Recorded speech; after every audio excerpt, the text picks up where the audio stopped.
Question, vérification, permis numéro 12. Actionnez le dégivrage de la lunette arrière et montrez le voyant qui s'y accorde. Du coup, je vais vous montrer comment on fait, c'est super facile. Mais avant toute chose, je compte sur vous pour liker ce TikTok, ça va m'aider énormément. Tu peux t'abonner, c'est gratuit aussi.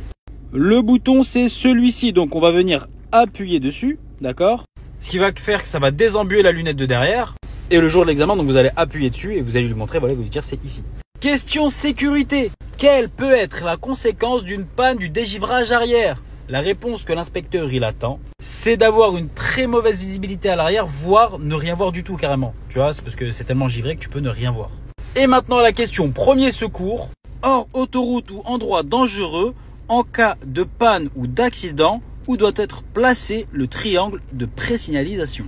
Là, l'inspecteur, ce qu'il attend comme réponse approximative, c'est que le panneau de présignalisation, il doit être placé environ à 30 mètres avant le lieu de l'accident. Par contre, ce qu'il faut prendre en compte, c'est qu'il doit être avant un virage s'il y en a un, ou avant, enfin au niveau du sommet de côte s'il y en a un. En gros, c'est pas le mec, tu le mets dans les 30 mètres et tu mets le triangle dans le virage. Le mec, il arrive dans le virage à fond et il est surpris à la fin. Non, non, faut le mettre avant le virage. Comme ça, dans le virage, il roule doucement. Je sais pas si vous avez compris.